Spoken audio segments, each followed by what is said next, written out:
would you do if you were invited to leave everything behind for a 500-year cryosleep journey to a new world? That is exactly the choice faced by Terra Lowe. For her, the desperate hope of New Terra is intertwined with the tragedy of the world she must leave behind. This is her story. A story of sacrifice, survival, and the impossible choices made at the end of the world for the chance at a new beginning.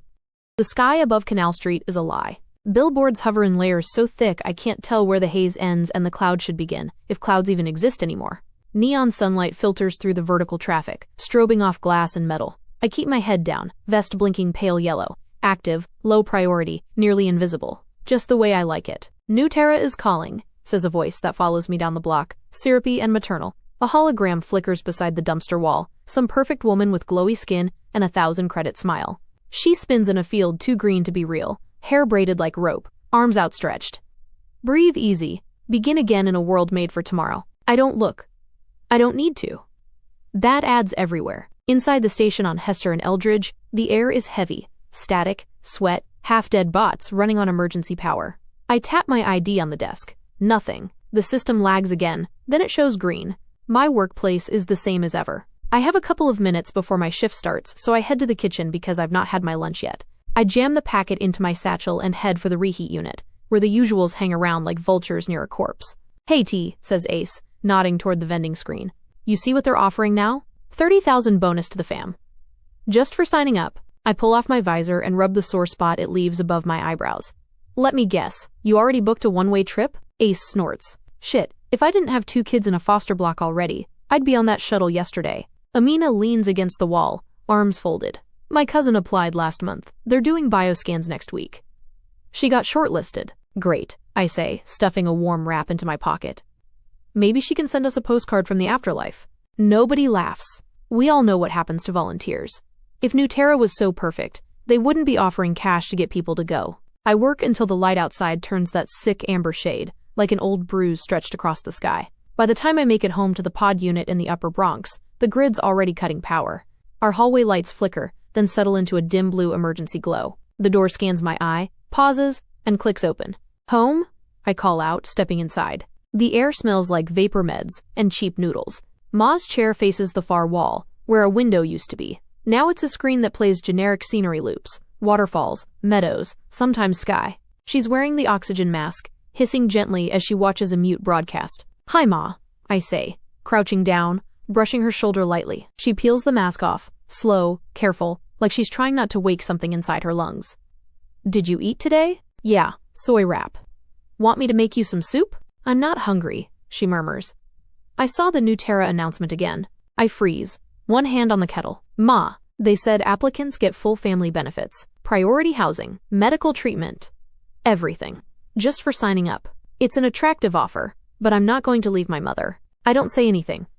I fill the kettle instead. They want women like you, she adds, voice thin but sharp. Young. Healthy. No dependence. You're my dependent, I mutter. She exhales something that's half laugh, half cough. I won't be for long. I turn sharply.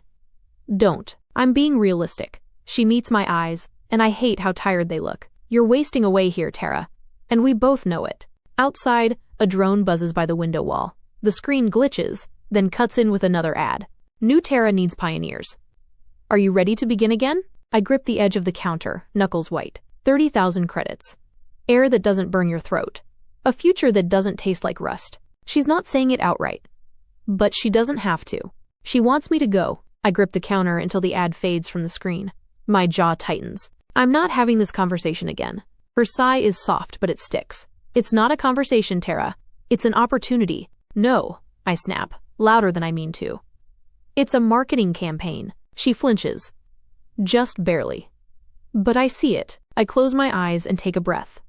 I shouldn't have raised my voice. Let's get you to bed, I say instead. I'm fine here. You're not. I cross the room, unplug the med chair from the wall, and tap the recline control. The chair hisses softly as it tilts forward. Come on. She doesn't argue, but she doesn't help either. Her body's so light now I barely need both arms to lift her. Under the oversized sweater, she's all bones and willpower. I hate how easy this has become. I guide her toward the bed alcove, one slow step at a time. The oxygen tube trails behind us like a leash. You always were a stubborn girl, she murmurs. And you always forget who I get that from. She huffs a laugh, then coughs into her sleeve. I ease her down onto the cot and pull the weighted blanket over her legs. You should at least think about it, she says once her head hits the pillow. I'm thinking about how to get your next prescription filled. Terra. Sleep, Ma, I say more softly now.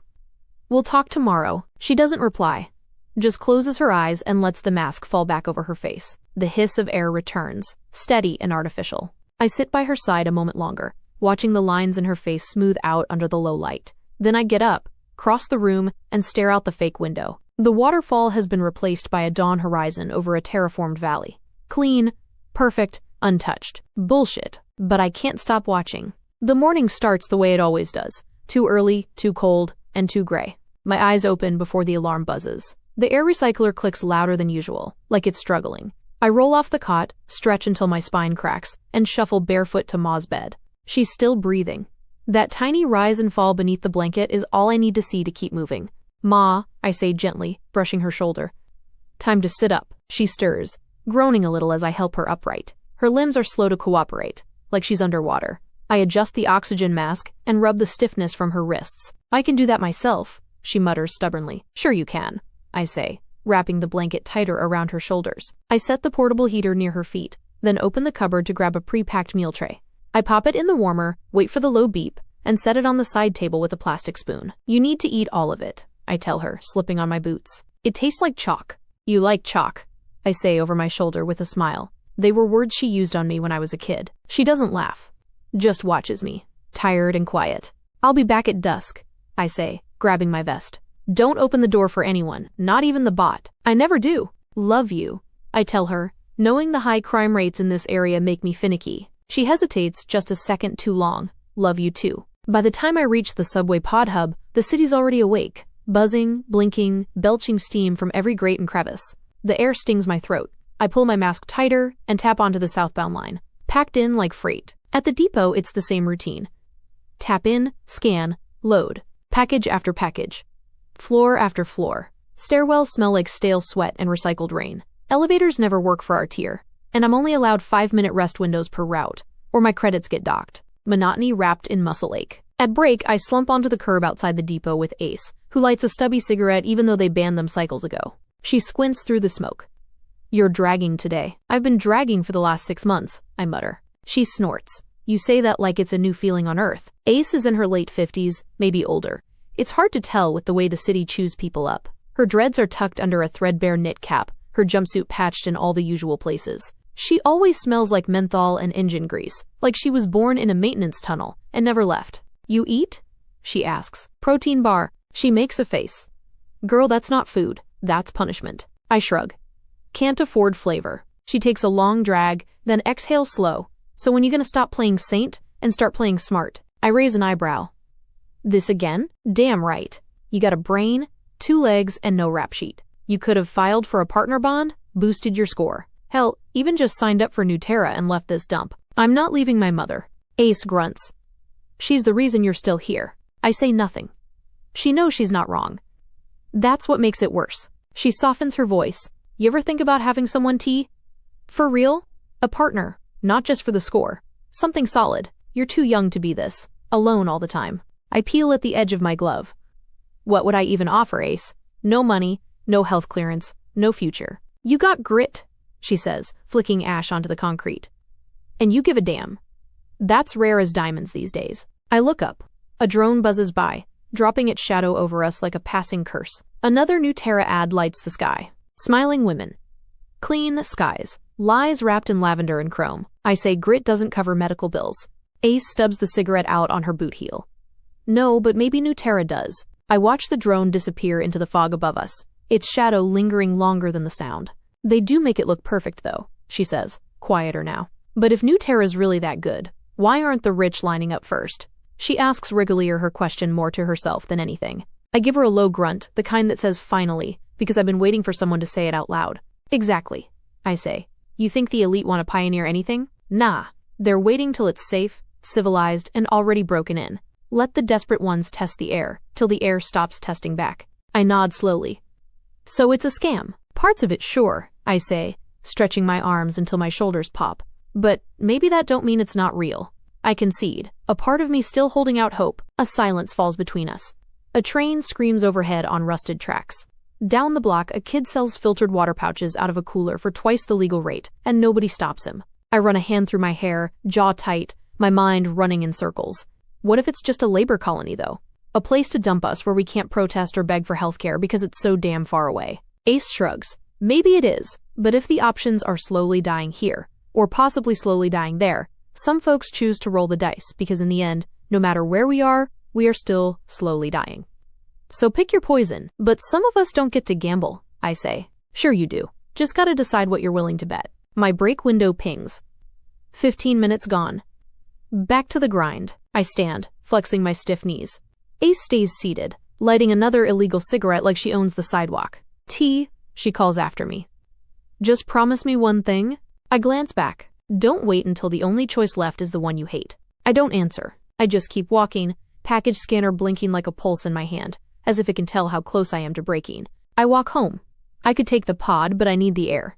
Even if it tastes like metal and rot. The city at night is different, quieter, but meaner. Every shadow seems to breathe, every light flickers, like it's about to give up. My boots slap wet pavement as I cut down Mercer Street, shortcutting through the back end.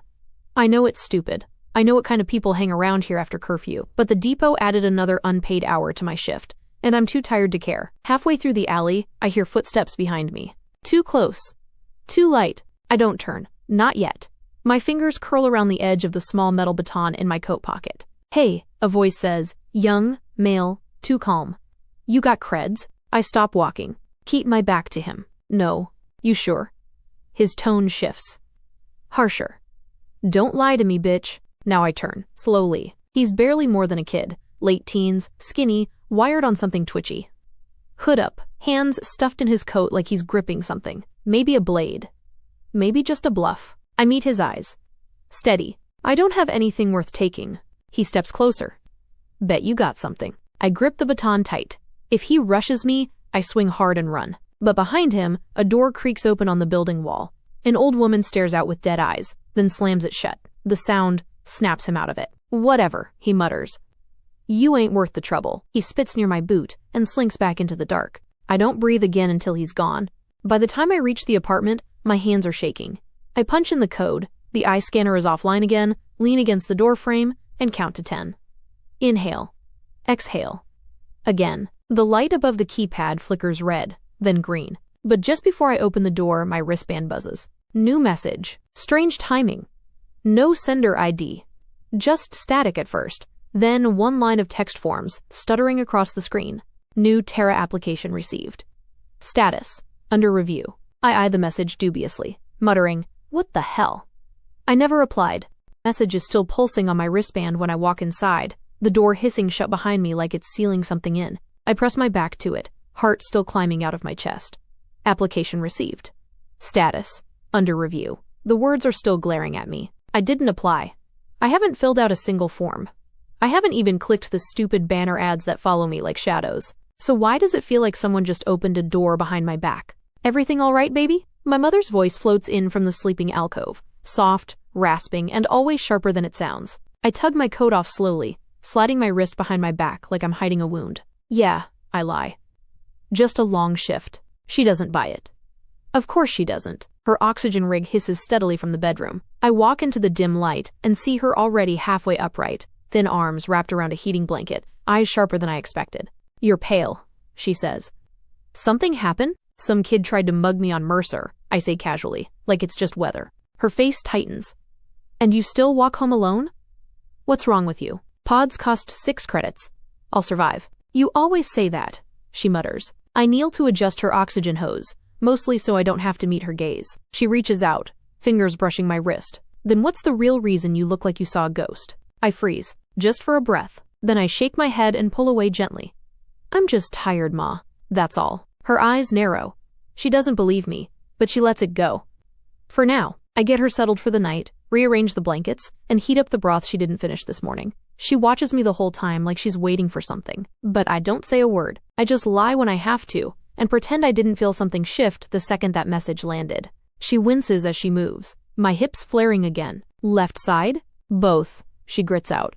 Feels like my joints are trying to unscrew themselves. I ease her down onto the mattress, propping her up with a second pillow. She hisses softly as her back touches the mattress. I hate this part. watching her shrink a little more every night. I'll get you something, I say, already moving toward the tiny metal cabinet by the sink. No injections, she calls after me, voice thinned with pain. I know. I unlock the cabinet and pull out one of the vials, milky blue, the cheap kind we can still afford on discount.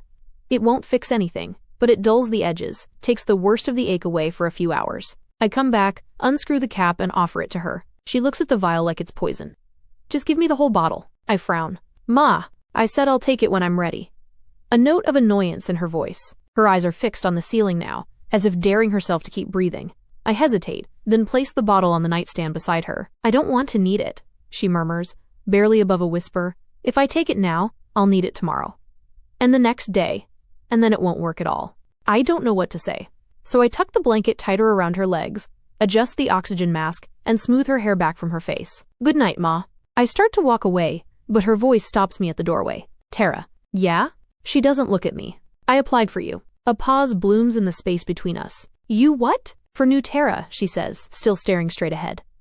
I submitted your profile, medical scores, ID tags. Everything.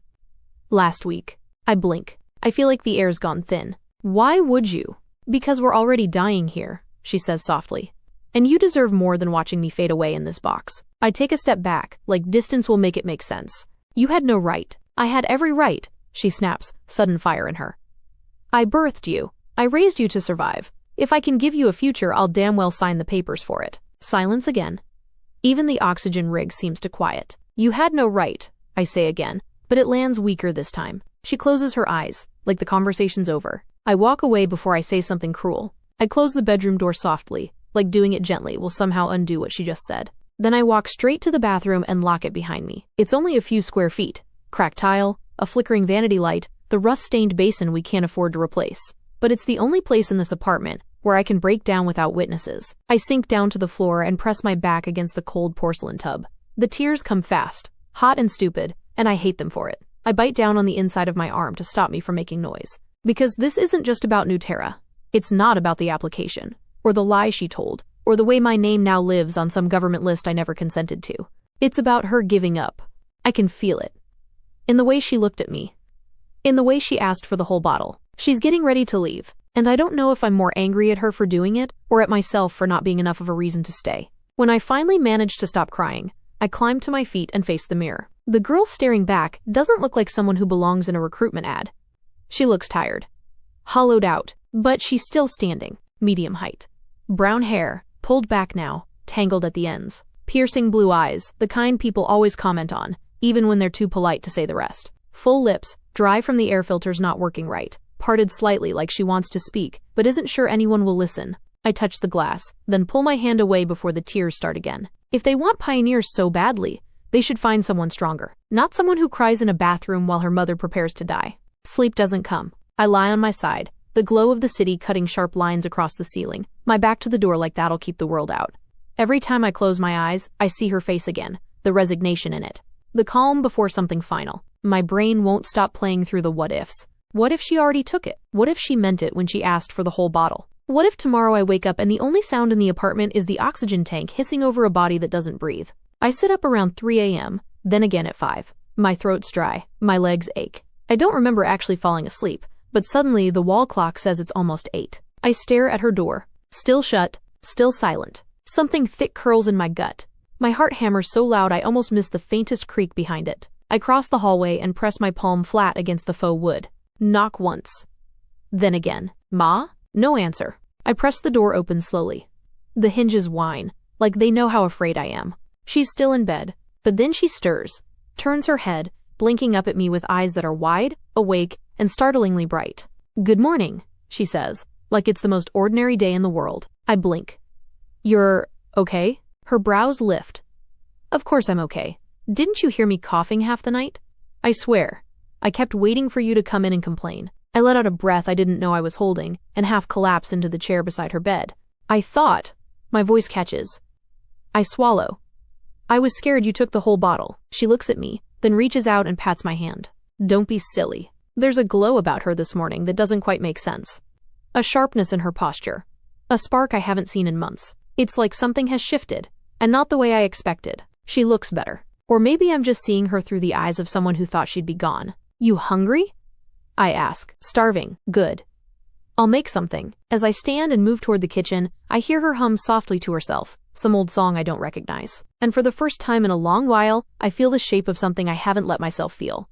Hope. I set the kettle on the coil and tap the grain bin for synth oats, cheap, but warm and easy on the stomach. The apartment is so still I can hear the tiny hiss of steam as it builds. My hands move on autopilot. Measure, stir, reheat. Add powdered milk, because she likes it creamy. Behind me, her voice drifts in, soft and light. You always make it the way I like, even when I'm too cranky to say thank you. I glance over my shoulder with a small smile. You're always cranky. True, she chuckles, then coughs, just once, and adds, but you've stayed, even when you didn't have to. The words land strangely. I scrape the oats into a chipped bowl and carry it to her bedside. You don't have to thank me for that, I say, settling it into her hands. You're my mom. She looks up at me, eyes glassy, not from pain, but something heavier beneath it. You've got a good heart, Terra. You always did. Even when the world didn't deserve it. I busy myself fluffing her pillow. Ma, come on. No, let me say it. You get that stubbornness from me, but the softness? That's all your father. I sit on the edge of the bed, watching her take slow bites of the oats. Her hands are steadier than yesterday. Her appetite's back. Maybe we're turning a corner. You'll be all right, she murmurs, not looking at me. Even if I'm not around, I freeze, but only for a second. I brush it off with a half laugh, scared to think deeper on it. You're not going anywhere. She smiles again, this small, secret thing. Of course not. I stand. I'll make some food for me too. As I walk back to the kitchen, she hums that same tune from earlier. Something in the melody now makes the hairs on my neck rise. Not fear, just that strange, bitter ache of a moment slipping away before you understand it. We sit in the soft hush of morning, the smell of warm oats lingering in the air. My mother looks better than she has in days, eyes clearer, cheeks touched with something that might almost pass for color. It's enough to loosen the knot in my chest, just a little. I sip my weak coffee from a chipped mug, watching her as she spoons the last of her breakfast. You always take care of me, she says, not looking at me. Even when you shouldn't have to. Ma, I sigh. We've been over this. It's not a burden, she smiles, slow and knowing. You say that now. I'll say it tomorrow too. There's a pause. She sets the spoon aside, folds her napkin with a kind of quiet precision. I used to dream of a little yellow house, she says, voice barely above the drone outside the window. Remember? With a porch and a peach tree? I nod with a smile. You told me I could sit under it and read all day, and you'd yell at the birds when they tried to eat the fruit. She chuckles, then coughs, a shallow rattling sound that makes me flinch. Maybe there's still a place like that somewhere. I glance at the flickering ad on the wall. New Terra again. Always there, like it's waiting for me to stop resisting. Her eyes follow mine. Maybe it's not such a bad thing to start over. In a place where no one knows your debts, or your coughing fits, or your daughter, I say dryly. Ma never wanted kids, she calls me her little miracle, but I wonder how different her life would have been if she didn't have me. Dad died when I was 8, it's been only me and her for the last 15 years. Her life would definitely have been better if she didn't have to fend for a kid as well. She frowns at that. Don't do that. I didn't mean it that way. I soften. I know. She leans back against the pillows, the smallest smile playing on her lips. You'll be all right, Terra, no matter what happens. I reach for her hand. It's cold, thin-boned, and trembling slightly in mine. We both will, I whisper. She doesn't answer right away.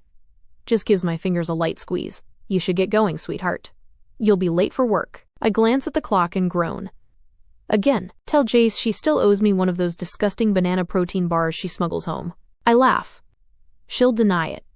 She's a liar. I stand, pick up the dishes, and set them in the sink. As I grab my coat, I call back. I'll be home before 6. Don't do anything heroic. Wouldn't dream of it, she murmurs, already settling deeper into the pillows. I'm halfway out the door when something tugs at me. Guilt, instinct, I don't know. I turn back and glance at her one last time, the morning light tracing gentle lines across her face. Love you, Ma, I shout, fumbling with the latch. She doesn't sit up, just lifts a hand in a tired wave. Love you more, my girl. Then I'm gone, boots thudding down the stairwell, her voice echoing in my ears. By the time I make it to the transit tunnel, the morning rush is already a wall of bodies. I wedge myself into the line for the mag tram, clutching the metal pole as the train hisses through a sharp curve. Ads flicker along the interior walls. New Terra, new Terra, new Terra. I look away with a groan. They are seriously overdoing it. When I finally step out at District 9's West Hub, I'm already 10 minutes late and half-winded. My boots slap against the wet sidewalk as I rush toward the warehouse. Inside, the air smells like metal, sweat, and cheap cleaner. The hum of conveyors fills the vast space. I try to slip past the front checkpoint unnoticed, but the second I reach the sorting bay, a voice cuts through the noise like a whip. Well, well, sneers a voice I'd love to delete from my memory. If it isn't Miss Clockin whenever she wants. I flinch and turn to find Supervisor Decker looming near the entry scanner. His arms are crossed over his bright orange vest, like he's trying to crush his own ribs. You planning to start your shift sometime this fiscal quarter, Lowe? I flash a tight, guilty smile. Sorry. Tram delays, huh? He jerks his chin toward the wall clock. Maybe tomorrow try leaving home before the damn sun's up. We don't all get to stroll in, fashionably late. Behind him, Jace gives me a look. Equal parts sympathy, and you really need to start lying better. Decker's not done. That's your third late punch this cycle. One more, and it's docked pay. Understand? Yeah, got it. I don't meet his eyes. He snorts and turns back toward the terminal, barking something at a new hire about pallet weight limits. I exhale slowly and move toward my station, where Jace is already keying in her shift code. Tough morning? She asks, handing me a pair of gloves. I pull them on, trying to rub the stiffness from my hands. Always. Bet you didn't even get coffee. Burnt synth sludge. She grimaces. Cruel. We start sorting. Hours stretch. Barcode scans. Box lifts. Reshelving.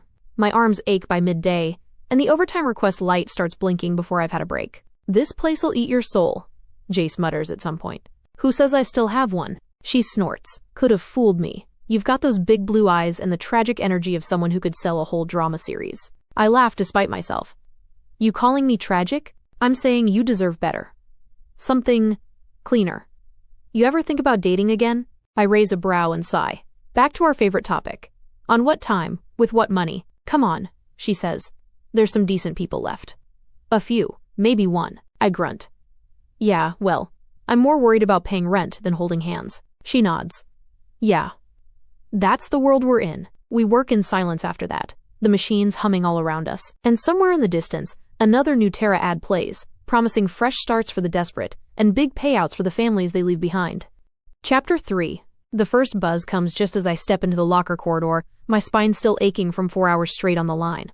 I ignore it, thinking it's Jace reminding me to grab her protein bar from the vending wall, but then it buzzes again. And again. By the time I find a quiet corner near the back stairwell, my palm is practically vibrating. I swipe the screen open and blink against the glare. New Terra Initiative status update. Preliminary approval confirmed. Welcome, Candidate T. Lowe. Level 2. Viability screening. Passed. My breath hitches. I scroll down. Another message pings in as I do. New Terra Initiative. Congratulations, Terra. You've moved to Level 3, Behavioral Profile Review. Your score ranks within the top 14% of urban female applicants. What the hell? I scroll faster. Another message waits. This one flagged urgent. New Terra Initiative sign-up bonus issued. Transfer complete. 3,000 credits to account number 47 minus 2,219. For family support, per Pioneer Protocol Clause 12A. I stare at the number like it might melt off the screen. That's more than I make in 5 years. My heart starts thudding in my ears, and I quickly toggle to my account. It's real. The credits are there. Already moved. Already usable. I look around like someone might be watching me. But no one cares. Jace is probably still arguing with the coffee bot. Supervisor Decker is likely yelling at some poor kid who loaded the wrong crate size. Another buzz. New Terra Initiative, please prepare for medical clearance evaluation. A mobile unit will contact you within 48 hours. Do not miss your scheduled biometric scan. I sink onto the bench, my hands trembling around the device. I didn't sign up. I didn't write a profile, didn't send in a sample. My mother did it all for me, and I said nothing. Now I'm a few evaluations away from being shipped off to a world I don't understand, because someone decided to believe the future was better anywhere but here. And I'm not sure if I'm more afraid of going or of what it means if I stay. I'm still staring at the credits on my account when my wristband lights up again. This time, a call. I hesitate. It's a landline number, flagged with the district hospital insignia. I swipe to answer. Terra Lowe. There's a pause, and then a man's voice. Smooth but too careful. That sterile tone I've only ever heard when something's gone wrong. Miss Lowe, this is Dr. Kendrick from Ward 7 at Mercy General. My stomach sinks. I wasn't aware my mother had another appointment today. She didn't. I'm sorry to tell you that she was brought in about 40 minutes ago by emergency responders. She passed shortly after arrival. Everything inside me freezes. No. What? My voice cracks, brittle and unreal. No, I just saw her this morning. She was fine. She was fine a few hours ago. I understand, Miss Lowe, he says gently. But the talk screen confirmed a lethal dose of respiratory suppressants in her bloodstream. We believe it was voluntary. Voluntary? She waited until I left. She said goodbye in riddles. She kissed my cheek and smiled and told me she loved me, and I walked out the door like it was just another day. She requested, the doctor continues carefully, for you to be contacted at this time. She told the nurse on intake that you would be on your break, that you'd need the space. I cover my mouth with my hand, pressing hard, trying to hold in a scream that wants to tear through me. The sounds of the warehouse are distant now, muffled. My pulse thunders louder than the machines. She did it for me, I whisper, more to myself than to him. She wanted the bonus. For me, she thought this would make it easier. I am so sorry, Miss Lowe. We'll need you to come by too. I end the call. I can't breathe. Can't think. The cold concrete against my back is the only thing keeping me from falling apart completely as I slide down the wall, fingers clawing at my throat like I can tear the grief out. Tears blur everything. My shoulders shake with the weight of it. The guilt, the rage, the hollow, echoing silence of too late. She left me. She left me with money, and a message, and a future I never asked for. And all I can think is, I didn't hold her hand. I didn't say goodbye like I meant it. I said love you like it was just another line in the morning script. I walked out. Now the door will never open to her voice again. The tremble in my limbs won't stop. I sit curled on the floor, back against the cold concrete, still clutching the wristband like it's the only tether keeping me from floating off into oblivion. The buzz of machines fades behind the flood of static in my head. I don't hear the footsteps until they're right beside me. Terra? Jace's voice is sharp, uncertain. Hey Terra, what happened? I don't look up. My lips part, but no sound comes out. I start, but the words dissolve like ash on my tongue. She's gone. What? Another figure drops beside me. Rami, the floor runner from packaging. His hand hovers over my shoulder like he's not sure if he should touch me or not. Who's gone? My mom. The words escape, like a breath I didn't mean to exhale. She overdosed. The hospital. Just now. They called me. She asked them to call on my break. Oh shit, Rami mutters, already reaching for his own band. Decker's gonna give you time off. Just hang on. Don't worry about him, Jace says, crouching lower and brushing my hair from my face. You don't move unless you want to. I'm taking you out of here. I can't go. I have to. There's work, and she's gone, and I fold in on myself again. Jace wraps her arms around me. Her embrace is warm, anchoring. No work today. No shift. You're not doing this alone. Moments later, Decker's voice echoes down the hallway, rough and blustering. Rami intercepts him. She just lost her mom, Rami says firmly, body squared. She's not staying. Don't make me file this. There's some grumbling, but I don't hear the rest. Jace gently lifts me to my feet, one arm around my waist. You're not gonna fall apart, she whispers. You're gonna make it through this. One breath at a time. I've got you. I nod, barely, numb. Broken. As we step into the streetlight filtering the loading dock, the day suddenly feels sharper, unreal, like I'm watching it through someone else's eyes. We head for the tram. I say nothing. I don't cry again. There's nothing left in me for that. I'm going to the hospital to identify my mother's body. And somehow, the world keeps turning. The hospital is too clean. Too bright. The sterile white tiles hum under the artificial lights, and everything smells like bleach and time running out. I stand behind the glass, frozen, as if moving would make it more real. She lies on the other side, still, pale, impossibly small. My mother. My whole world. Her face is peaceful in a way that's cruel. Like sleep. Like nothing happened. But I know better. I wrap my arms around myself and take one step closer. Just one. I want to touch the glass. Want to scream. Instead, I just breathe, shallow and broken. A nurse clears her throat beside me. Miss Lowe, when you're ready. I'm not ready. I walk away anyway. They take me into a bland room with a screen on the wall and a data pad waiting. A woman with kind eyes reads from a soft script. Her final wishes are on file. Cremation was authorized. The ashes will be ready for release tomorrow. Would you prefer courier delivery to your home or... I look up, voice hoarse. I'll come get them. She nods, taps the option. Of course, just bring identification. There's no charge. Everything was covered under her end-of-life settlement. I sign the release forms with shaking fingers. The stylus slips once, leaving a smear across the digital page. No one mentions it. 10 minutes later, I'm back in the cold, real world. No one notices me on the tram ride home. I don't remember half of it, just that the city feels louder than usual, like it's trying to shout over my silence. When I get home, I shut the door behind me and slide down to the floor. The apartment is too quiet without her breathing in the next room. Her mug is still in the sink. The blanket she liked is folded across the arm of the couch, just the way I left it this morning. Everything is in its place, except her. I don't turn on the lights. I just sit in the dark, eyes stinging, as the weight of absence presses down like gravity. Tomorrow I'll pick up her ashes. Tonight, I just have to survive the space she's left behind. Somehow, I slept. Not well, not deeply, but at some point in the darkest hours of the night, the weight of my own grief must have collapsed on top of me and pressed me down into a shallow, dreamless slumber. Now the light creeping through the blinds is soft and gray, like the city is holding its breath. I blink at the ceiling, disoriented. My body aches from where I curled on the living room floor, knees pulled to my chest, tears dried stiff on my cheeks. I sit up slowly, the blanket I must have dragged off the couch tangled around my legs. My mouth tastes stale, my chest still feels split in half. Then, the doorbell rings, twice, quick and sharp. I flinch. My heart kicks into my throat before my brain catches up. I don't know what I was expecting. Not her. It couldn't be. She hadn't stood on her own in months. The idea is absurd, cruel even. But grief plays tricks like that. It makes ghosts out of doorbells. I force myself up and shuffle to the door, brushing my fingers through my tangled hair before opening it. Jace and Rami stand on the other side, both still in their work jackets, the edges of their uniforms damp from morning drizzle. Jace holds 2 steaming drink pods and a paper sack that smells like toasted starch and cinnamon. "Hey," she says, her voice gentler than I've ever heard it. "We brought breakfast. Thought maybe you didn't eat." Rami lifts a hand in a small wave. "We've got a short shift today, but we wanted to stop by. Check on you." I blink, swallowing hard. I didn't expect. "You don't have to say anything," Jace says, stepping past me and into the apartment. "You made it through the night. That's something." Rami follows, patting my shoulder as he walks in. "Don't worry about coming back to work. I spoke to Decker on our way here. He said you get 3 days paid," he says with a grimace. "I didn't," I murmur. "I don't really remember leaving work yesterday." "Jace, you dragged your ass out of there," she says, placing the bag on the table. "And now I'm feeding you, which makes me your emergency contact by default." The corners of my mouth twitch. It's not a smile. Not quite. But it's something.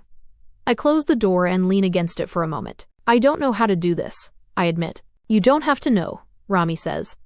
"You just have to keep breathing." And so I do. The hospital feels different this time. The wing I walk into isn't the one lined with coughing, blinking machines, or the antiseptic air of urgency. This side is quiet, soothing even. The walls are a soft neutral beige, a little too calm, as if designed to keep people from shattering. There are potted plants, real ones, not the printed plastic leaf variety. I don't know if that makes it better or worse. A receptionist greets me with a gentle tone, no questions, no long stares. Just a nod, a discreet scan of my ID chip, and the quiet buzz of approval. A few minutes later, they hand me the box, not an urn. Just a simple, smooth container the color of wet sand. It's lighter than I expected. My hands tremble as I take it. There's something so cruelly efficient about it. Like this is a routine transaction. Just another step in the system. But this is my mother. I nod numbly when they ask if I need assistance. I don't. I don't want anyone near me. I carry her out, back through the clean, silent corridors. No one stops me. No one looks twice. It's when I get home, when I set the box on the table where her mug used to be, that the call comes through. I almost ignore it. The number is unfamiliar. Just a string of blinking digits. But I answer anyway, on instinct. "Miss Terra Lowe?" The voice is female, smooth, corporate, bright and polished, practiced. "This is Emmeline, from the new Terra Initiative's onboarding team. First of all, congratulations. You've officially progressed to the medical pre-screening phase of the Pioneer Selection Program. Your sign-up bonus has already been deposited. We're thrilled to support you on your journey toward New Terra." My stomach twists. Is this a good time? I swallow. Hard. "My mother died. Yesterday." There's a pause. Not long. Just enough to show she wasn't expecting it. I'm so sorry to hear that," Emmeline says, tone dipping, but not quite real. "We weren't informed." "Of course you weren't," I mutter. I glance at the box on the table. My fingertips brush over the lid. My mother's name is still warm under the morning light. Celeste Lowe. Emmeline clears her throat gently. "Would you prefer we call back later?" "I didn't sign up for your program," I say. "My mother signed me up."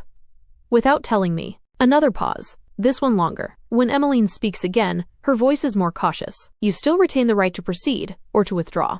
But just to clarify, your application was submitted with verified identity scans and familial consent under the endorsement clause. And also, I'm sure you've already seen the credits already deposited to your account. They must be refunded in full at your withdrawal from the program." "I know," I say quietly. "She was dying. She thought it would help."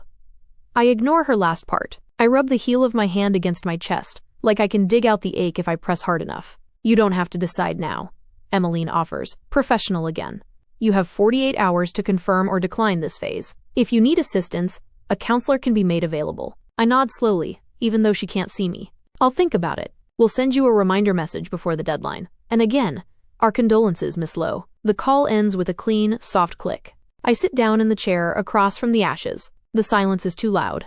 My pulse won't settle. I stare at the name engraved in gentle gray and whisper to the air. What the hell do I do now, Mom? But there's only quiet. And 48 hours. Chapter 4. The silence wakes me. Not the alarm, not the city's morning grind beyond my window, but the absence. No coughing, no soft call of Terra from the other room. Just stillness and the soft, aching echo of habit. I sit up slowly. My face feels hollow, as if the grief has taken up permanent residence behind my eyes. There's no tea to brew, no meds to sort, no warm socks to find under the covers, because she kicked them off in the night. Just me. I dress in silence, gray work coveralls, the thick kind that smell faintly of grease even after a wash. I pin back my hair. The kitchen hums quietly, but I don't bother making breakfast. I'm not hungry. I pack some toast for later, out of obligation. By the time I leave the apartment, it's still dark out. I walk instead of taking the tram. The cold air bites, but I welcome it. It gives me something to feel. I get to the factory 20 minutes early. The floor isn't fully awake. A few workers linger by the lockers, yawning, nursing cups of strong black coffee, adjusting gloves and tightening belts. I slide into my station quietly, running the daily diagnostics before the clanking hum of machinery begins. Decker, my shift manager, appears 5 minutes later, clipboard in hand, and an ever-present scowl stamped across his face. Well, Lowe, he says, raising an eyebrow. Early today. Thought you'd be on leave. I look up at him. He catches my expression, the tightness in my eyes, the flatness in my voice when I say, needed the routine. His face shifts. The irritation drops away. Right, he mutters. I didn't realize. He shifts his weight, awkwardly adjusting the cap on his head. You used to be late, he adds, quieter now. Guess I didn't put it together. I nod. She needed help in the mornings. Decker clears his throat. Take it slow today. Do what you can. Thanks, I say. I don't mean it harshly, but my voice is tired, and it doesn't land warmly. He nods once and walks off toward the front line. I stare at my console. The daily numbers blink in monochrome blue. I key in commands, start the pressure calibration, load the sequence logs. There's a gap now, a yawning space where care used to live. I don't know what to do with it yet, but I'm here, and I'm early. The next day passes in a haze of routine. Wake. Suit up. Work. The clang and hiss of machines provide the day's rhythm, unchanging, numbing. I go through the motions, logging units, monitoring the meter readouts, replacing defective parts with practiced hands. No one speaks much. The others glance my way, but say nothing. I don't engage in conversation with anyone, even my friends. Then, just past midday, a voice breaks through the factory din. Lowe.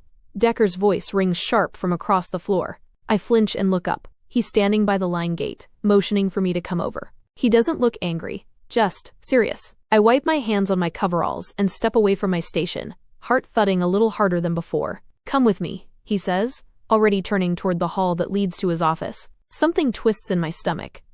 Whatever this is, it's not routine. When I step into Decker's office, I stop cold. Two people are already there, a man and a woman, both sharply dressed in matte gray suits. Their posture is too perfect, their expressions too calm.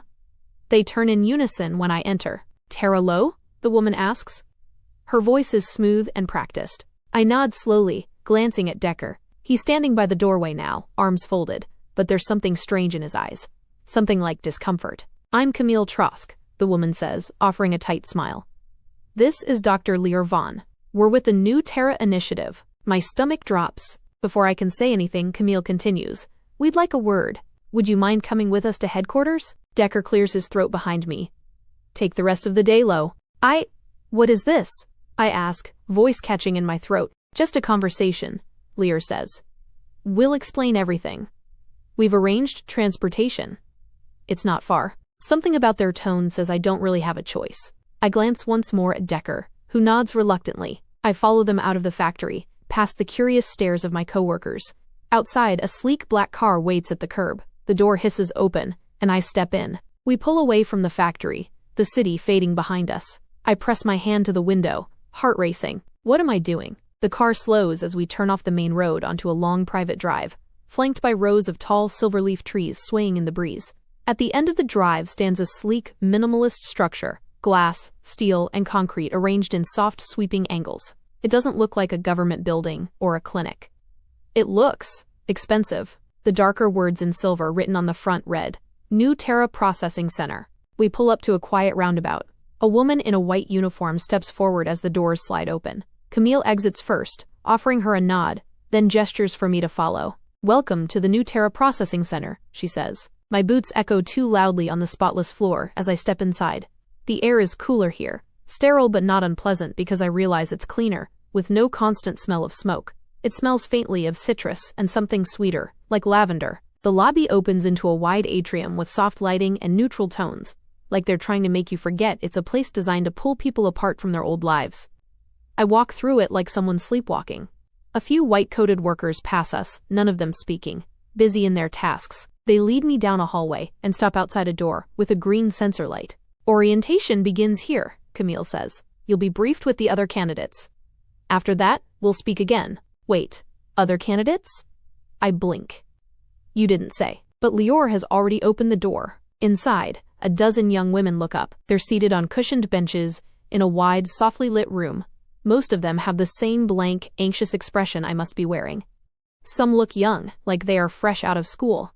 Others, like me, were the tired eyes of people who've lived too hard for too long. The door slides shut behind me. No turning back now. One girl near the window nods at me. Another shifts uncomfortably, hugging her knees to her chest. We're all strangers here, but we're not alone. We're the ones they picked, or the ones desperate enough to let someone else do the picking, all in the hopes of starting a new life on a distant planet. The low murmur in the vast chamber fades as the door at the far end hisses open. A tall woman with dark skin strides in, coat crisp, hair slicked into a severe bun, her presence instantly commanding. She walks with the confidence of someone who doesn't need to raise her voice to control a room. A slim tablet rests in her hand, a faint glow pulsing beneath the skin at her temple. Good morning, she says, voice echoing through the curved space. I'm Dr. Forrest. I oversee pre-departure evaluations and candidate transition under the New Terra Initiative. I glance around. We fill the room, at least 200 women, seated on tiered benches in various clothing. Some fresh-faced and stiff with nerves, others worn like me, eyes shadowed from sleepless nights and too many decisions made with too little time. And yet somehow, I didn't leave. I didn't ask to opt out. I should have. I'd had chances, quiet moments alone in my apartment, fingers hovering over the exit form blinking on my screen. But each time, something in me stalled. Guilt, fear, that flicker of hope. And now, standing among hundreds, I feel small. Caught. You've each been selected because you meet the viability threshold for pioneer classification, Dr. Forrest continues, her gaze sweeping over the crowd. This is not a prize. It is not a privilege. It is a responsibility. And it is a commitment. She pauses. Let's that sink in. Before we proceed, you are required to sign a non-disclosure agreement. This is non-negotiable. Everything you see, hear, and experience from this moment forward is protected under the Federal Expansion Initiative Act. Disclosure in any form, verbal, digital, or otherwise, will result in legal consequences and forfeiture of all compensations, and penalties will be imposed. A ripple of tension moves through the room like static. You'll have the opportunity to review the agreement. If you do not sign, you will be escorted back to your city of origin by the end of the day. No further contact will be made. No explanations will be given. The breath catches in my throat. That exit still exists, technically. One final door left unlocked. But somehow, I already know I'm not going to walk through it. Dr. Forrest continues. Over the next 72 hours, you'll undergo psychological screening, physical assessments, and aptitude testing. If you meet all criteria, you'll advance to final draft. Then, and only then, will you be asked to opt in to the program. That choice, once made, is binding. The NDAs will be given to you once you've been assigned a quarter. A girl in the back raises her hand. Her voice trembles but holds steady. Can we speak to someone privately if we have questions? Yes, Dr. Forrest says. Every candidate will have an individual consult. Concerns, medical, personal, or legal, can be brought up then. She taps her tablet. The wall behind her lights up, revealing a shimmering insignia, a stylized globe splitting open like a seed, revealing a second world inside. New Terra. You were not chosen at random. You are here because you are viable, strong, adaptive, needed. Then, without another word, she turns and walks out. The door closes with a soft hiss, and I'm left in a sea of 200 women, wondering what I've just agreed to become, and why my stomach feels like it's sinking into the floor. Just as the heavy silence begins to settle again, another figure steps through the opposite door. A man this time, younger than Dr. Forrest, with sandy hair and a more casual demeanor. His lab coat is slightly wrinkled, sleeves rolled up, a stylus clipped to the collar. "All right, ladies," he says with a practiced smile. "I'm Dr. Simon Wexler. I'll be handling your intake logistics and living arrangements while you're here. Nothing scary, just the basics.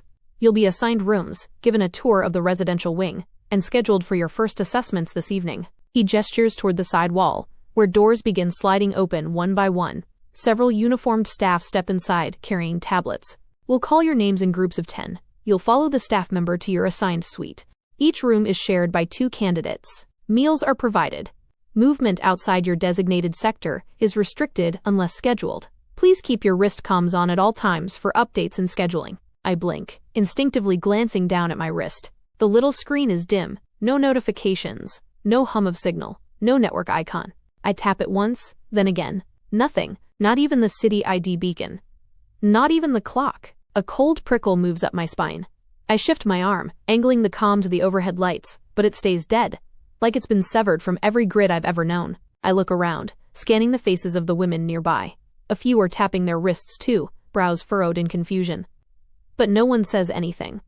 Maybe they're all wondering the same thing. Cut off. Contained. "Don't worry," Dr. Wexler adds casually, as if reading their minds. "Your devices are on internal sync now. They'll function for alerts and coordination inside the facility, but you won't have external access while evaluations are in progress." He smiles, but it doesn't quite reach his eyes. "Now, first group, listen for your name." I fold my arms over my chest, trying to keep my pulse steady as the list begins. My eyes are fixed on the blinking emblem of New Terra on the wall. They call my name in the third group. I follow a young attendant, barely older than me, through a wide hallway that curves like the inside of a shell. Everything is quiet.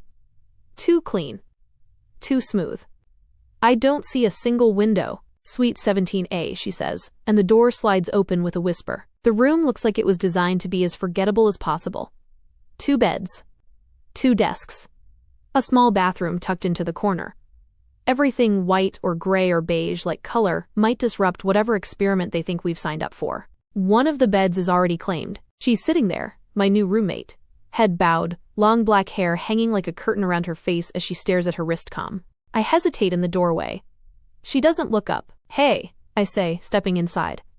"I guess we're roommates." Her head lifts, just slightly, pale face, dark eyes, guarded like a cat that's been cornered too many times. "I'm Terra. Nina." That's it, short and clipped. I sit down on the empty bed and feel it dip under me, firm and cold. "Like everything else here." "You been here long?" 2 days, she replies without emotion. "I've done the NDA orientation." Blood draw. "Ah," I murmur. She actually gives the tiniest smile. Gone before it even lands. "Yeah." I glance around, awkward, taking in every nook and crevice. That's when I spot it. A pair of gray sweatpants and a matching hoodie folded neatly at the foot of my bed. The fabric looks soft. Expected. I reach for the sweatsuit, running my fingers over the material. It's fresh, new, the kind of thing you'd wear if they wanted you to blend in, to lose any shred of individuality. I hold it up. "Looks like we're wearing uniforms now," I mutter, my fingers tightening around the hoodie. Nina doesn't look up, doesn't react. She just shifts slightly on her bed, as if she's not surprised at all. I throw the clothes across the back of my chair, pushing down the unease that rises in my chest. This is part of the program. Just another step in the process. I lie back, staring up at the sterile ceiling. The silence stretches between us, heavy and strange. I feel the absence of my mother like an open wound. It's loud. Too loud. But no one here can hear it. No beeping wrist comm. No calls. No rasping cough from the other room. Just this strange girl and 2 identical beds, and the hum of air that smells too clean to be real. And this gnawing truth I can't shake. I don't belong here. But I'm here. And there's no turning back now. My wrist comm finally lights up with a message. "Proceed to the data station and review your NDA." It says. A screen I didn't notice glows near the entrance, and I walk towards it. The language that is there is simple and easy to understand. It's just the expanded version of what Dr. Forrest had said. I signed the agreement without a second thought, because now I'm curious. The screen then switches off right after. Dinner is announced by a soft chime that pulses through the walls.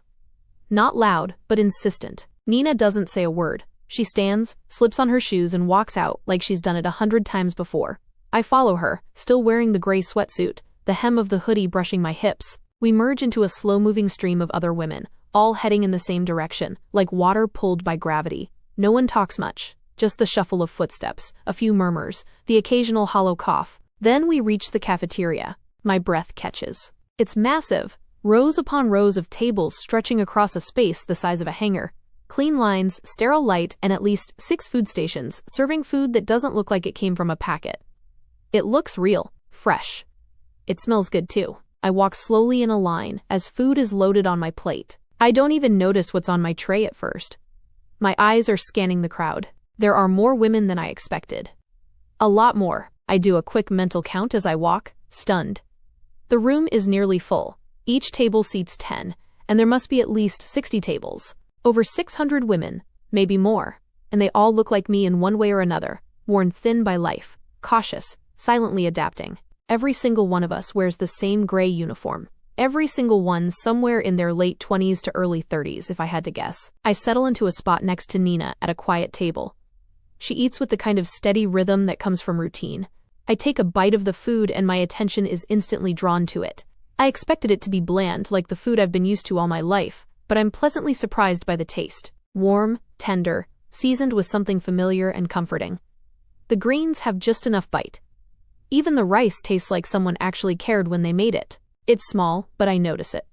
This food is meant to ease us in, calm us, maybe even make us feel, oddly enough, welcomed.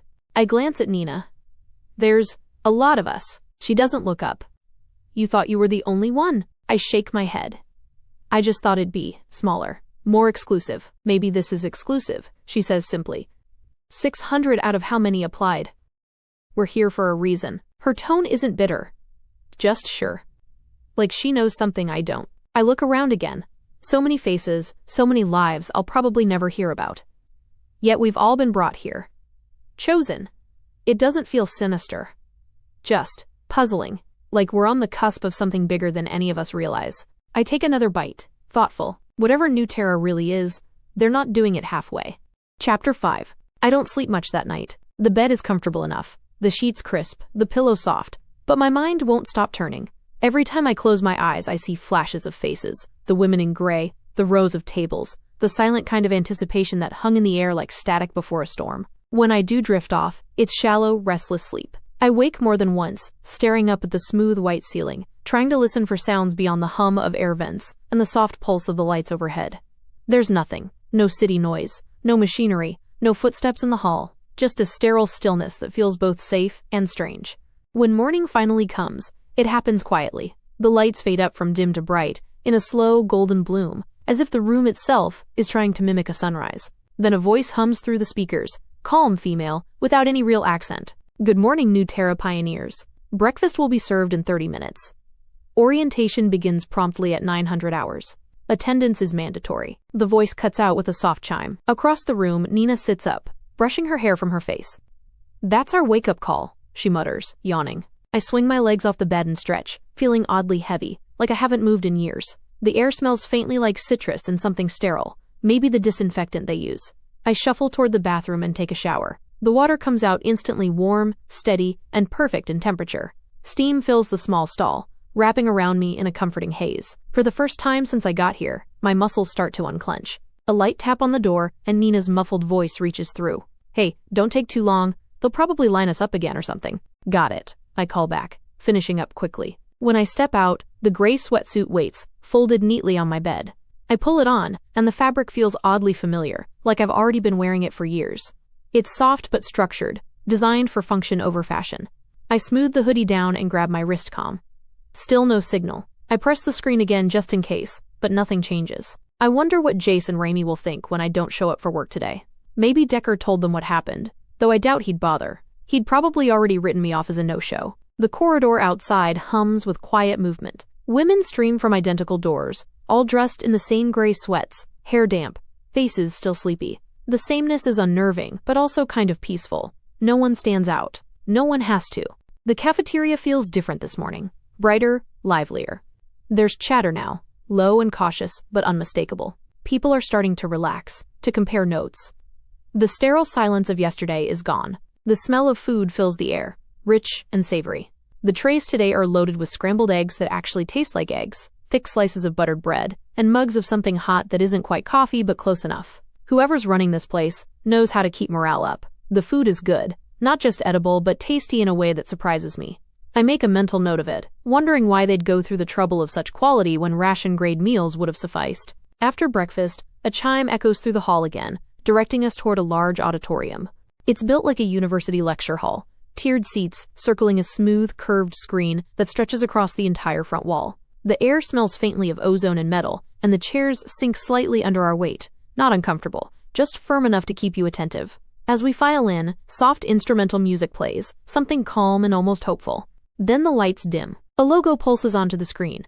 New Terra, the future begins with you. The words shimmer, then fade into a bright horizon of white and gold.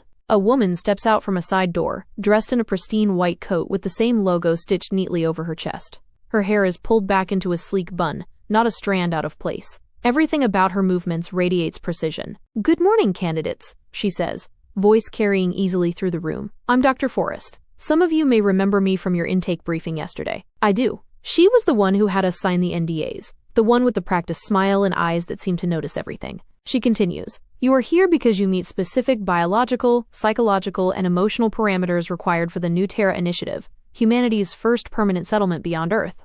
Some of you have already completed preliminary blood tests. For Group 3, those who arrived yesterday, you will have your samples collected immediately after this briefing. Our attendants will guide you."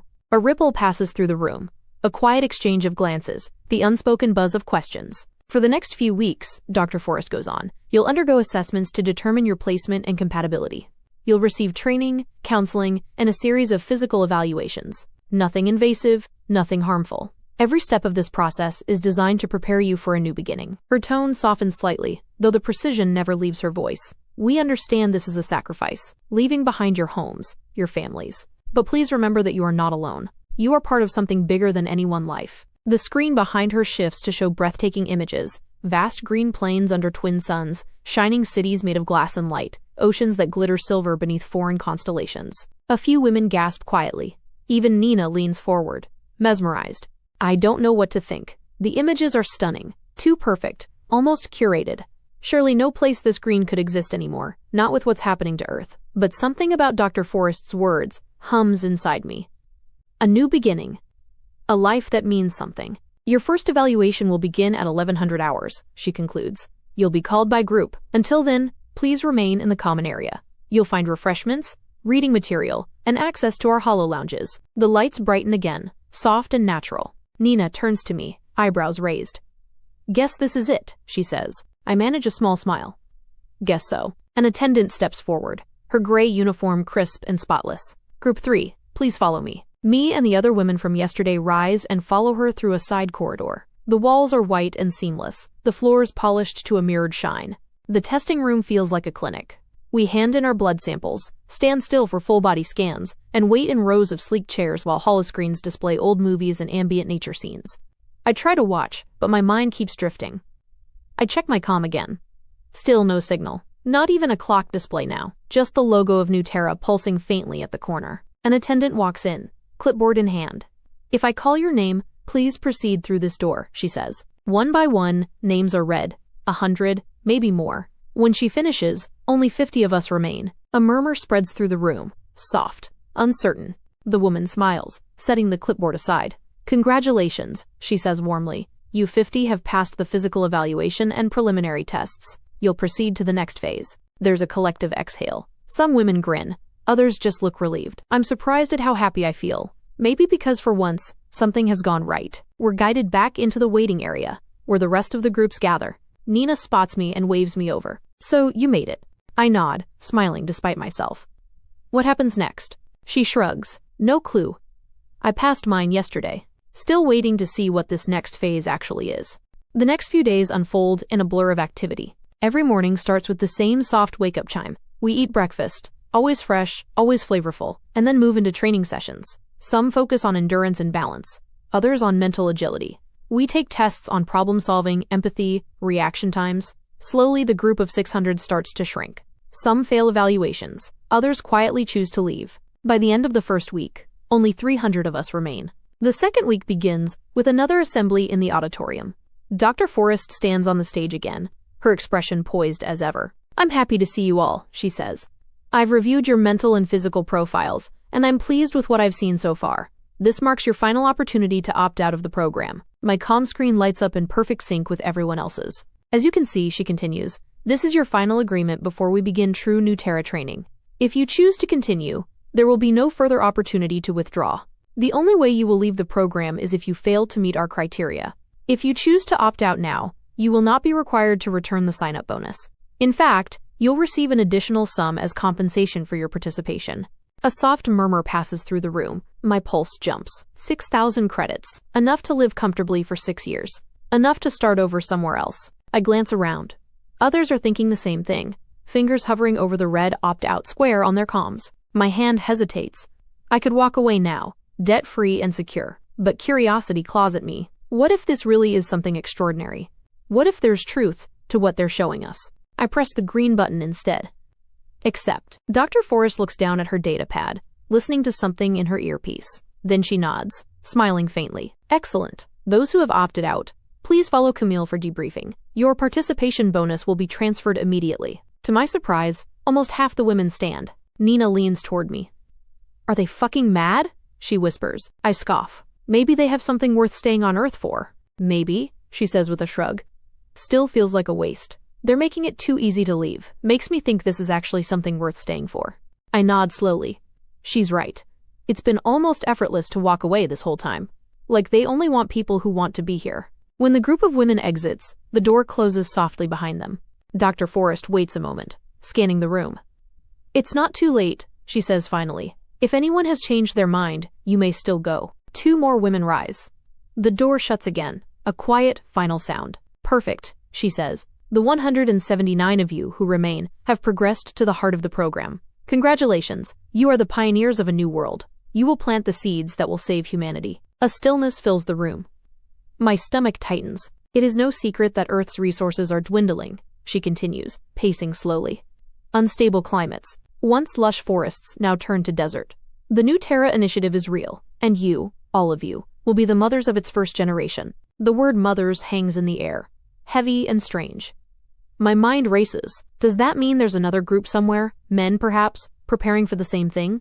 Dr. Forrest smiles faintly, as if hearing our thoughts. "You must be wondering, mothers, how? You've been told New Terra is a women-for-women initiative, and in part, that is true. But in truth, it isn't." The room is utterly still. "When we began this project," she explains, "our intention was to send both men and women into stasis for the journey. But extended cryostasis had unintended effects. Male subjects, after 6 months in stasis, exhibited complete infertility. Female fertility remained stable. When we tested embryos, however, they endured perfectly. Thrived even." Her voice softens again, that same calm certainty returning. "And that, pioneers, is why you are here." Chapter 6. The silence that follows Dr. Forrest's last words feels almost physical, a heavy, suspended thing hanging in the air. "Mothers," I whisper under my breath, the word tasting strange in my mouth. Dr. Forrest lets the silence linger before she continues, her tone steady but with that same distant edge of practiced calm. "You must be wondering what that means. The foundational part of this mission involves the continuation of humankind itself." She taps her tablet, and the holographic screen behind her flickers to life again. This time, it shows an image of what looks like a stasis chamber, long rows of small, sleek pods glowing faint blue. Within each pod floats something tiny, suspended, human embryos, unmistakably real. "These," she says, "are the first generation of New Terra colonists. Male embryos, genetically stable and enhanced to withstand radiation, unfamiliar pathogens, and environmental shifts. They will be raised and educated 30 years before your own awakening. By the time you arrive on New Terra, they will be fully grown adults, scientists, builders, farmers, and explorers, ready to greet you." A low murmur ripples through the room. I can feel it. The unease, the awe, the disbelief. Dr. Forrest raises a hand, and the noise dies down. "Each of you has been carefully paired with a compatible genetic line. The pairings were made to ensure a sustainable and balanced human population. You will not be forced into anything you do not consent to. This is a partnership, not an assignment. However, reproduction will be necessary for humanity to thrive on New Terra. That, ultimately, is why you were chosen. I glance around. Some faces are blank with shock, others lit with quiet fascination. A few are pale. So, someone says from the back, her voice thin and shaking, we're supposed to be mothers of a new species? Dr. Forrest looks directly at her. Not a new species, a continuation of our own, stronger, more resilient, and free from the mistakes and pollution of the past. You are the foundation, not the end. The words are elegant, rehearsed, but they land like stones in my stomach. And yet, what did I expect? Almost everything they tested us on was physical, not mental. It's been glaringly obvious that what they wanted was our bodies. Nina leans close and mutters. So they've been planning this for years. Decades, maybe. I nod slowly. Looks like it. Dr. Forrest gestures again, and the hologram changes, this time showing New Terra itself. It looks even more vivid than before. A world washed in soft gold light, twin suns arcing over sprawling forests and turquoise lakes. The kind of world that feels like fiction. This is your destination, Dr. Forrest says softly. A habitable world identified 200 years ago by long-range probes. The planet already has an atmosphere, gravity stabilization, and land fertile enough for you to plant any food you wish. You will awaken to a world that is alive, breathing, and waiting for you. A quiet awe settles over the room. I want to believe her. God, I want to. The images are too beautiful, too carefully presented. But I think of my mother's coughing, the brown sky above our apartment, the taste of recycled air that clung to the city. Earth is dying. We all know it. Maybe this is humanity's only chance. Dr. Forrest folds her hands in front of her. I know I've said this before, but this is the last time I'll bring up this option. I've briefed you on the true purpose of this mission. Now it's up to you. You have the freedom to choose whether to continue. There will be no penalty for withdrawal. Those who wish to opt out, please stand now. You will receive transport back to your home cities and full compensation. For a long, strained moment, no one moves. Then one woman, dark-skinned, tall, with a scar along her jaw, stands up quietly. Then another. Then 3 more. 5 in total. Nina turns to the first woman, eyes wide. Avery? What the hell? I thought we were doing this to the end. Avery gives her a lazy smile. I like women, Nina. I won't get with a man to have a bunch of squabbling kids. Her voice is calm, almost amused. She shoves her hands into her pockets and walks out without looking back. The rest don't speak, but their faces say everything. Fear, doubt, something unnameable. I can't blame them. Dr. Forrest nods once, as if she expected it. Camille, the assistant, steps forward and gestures to the side door. The women file out silently. The door shuts with a soft click that echoes in my chest. Dr. Forrest looks back at the rest of us. The rest of you, she says, have chosen to continue. You have accepted the unknown, and that is what makes you pioneers. From this moment forward, your training will intensify. You will learn about the colony systems, cryostasis protocols, and genetic health maintenance. You will learn how to live, work, and thrive on a world that will depend on you. Nina exhales beside me. Well, she mutters, we're really in it now. I can't argue. My thumb brushes against my wrist, calm again out of habit. Still no signal. The faint gray screen feels like the only tether I have left to the life I once knew. And it's silent. The rest of the day passes in a haze of movement. We're divided into smaller groups for orientation, briefings about cryogenic suspension, long-term nutrition, and the biological monitoring that will happen while we sleep. It's dizzying. The scale of what they're describing feels too big for me to fit in my head. At lunch, I sit with Nina and a few women from our section. One of them, a redhead named Carla, leans in with wide eyes. Can you imagine? She whispers. 500 years asleep. We'll close our eyes, and when we wake up, there'll be people waiting, people who've lived whole lives before we even open our eyes. Another woman, Leanne, frowns. It's unsettling. How can you connect with someone who's been alive for decades while you were frozen? That's weird. Carla shrugs. They said it'll be matched by personality and genetics. Maybe it won't be so bad. Nina pokes at her food, thoughtful. It's like they're building the perfect society from the ground up. I don't say anything, because deep down I can't tell if that's inspiring or terrifying. After lunch, we're taken through a simulation room. It's massive, a dome lined with projection walls that show New Terra's surface in perfect detail. The air even smells faintly floral, like grass and sun.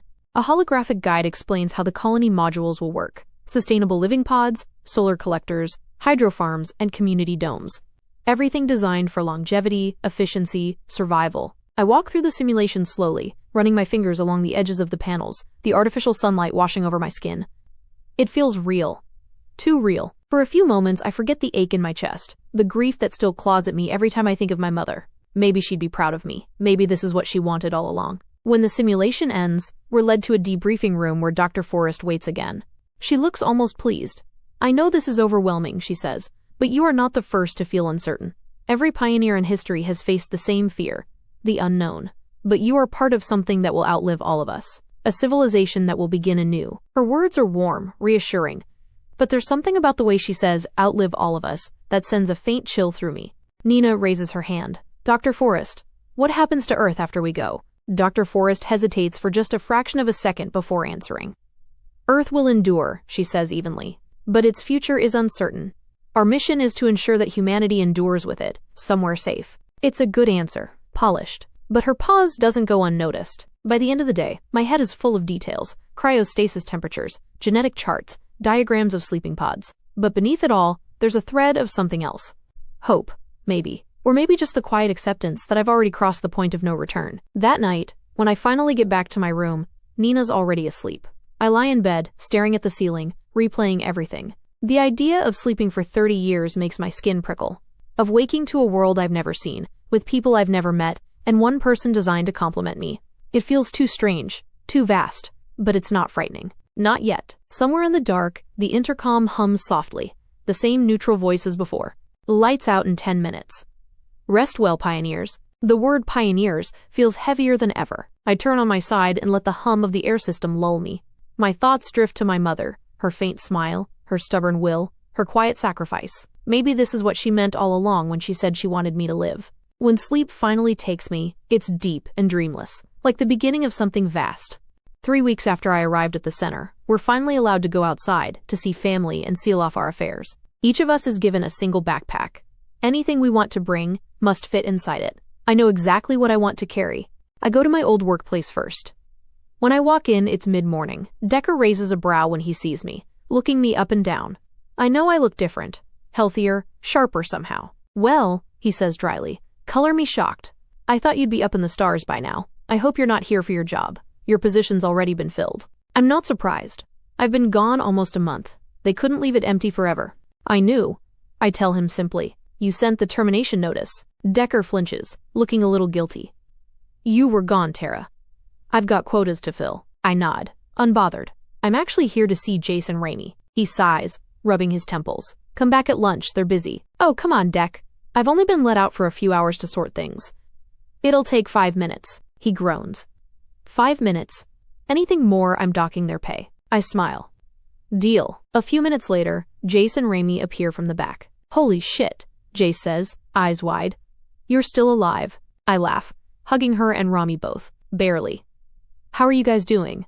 "Great," Remy says. "Hell, Terra, you could have told us you were going.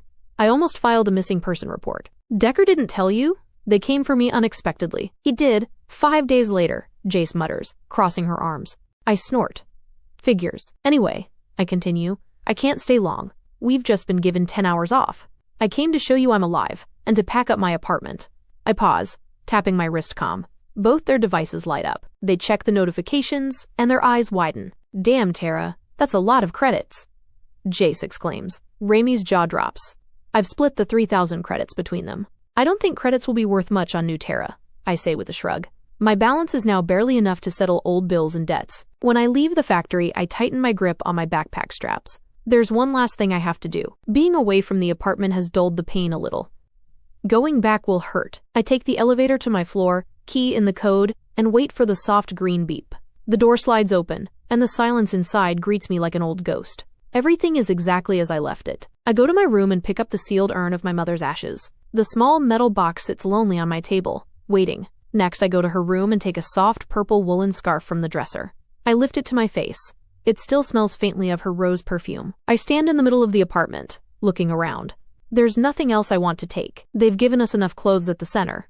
I don't need more. I call the superintendent to clear out the unit and pay the remaining fees. When I leave, I don't look back. Things move quickly from there. It's not long before we complete all outer training.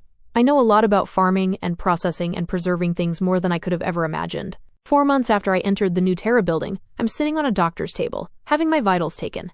You are ready, he tells me. The doctor is young, barely 30, as he helps me get into my cryo chamber dressed in nothing but my own skin. Even my hair was shaved yesterday. I sit back, stomach gnawing. We were told to only consume liquids the last 48 hours. Those who did eat something had their stomachs pumped empty. I lay down and feel automatic braces lock my head. I try to move and Dr. Forrest comes over. I look into her eyes, trusting her. Easy now. We just need your head secured so that your automatic reflexes will prevent sudden movements that will knock off all the tubes keeping you alive. She assures me. My eyes are wide with fear, and I nod. I relax and feel another brace over my chest, locking me in, another on my legs, and the last two on my hands. I feel a prickle of an IV.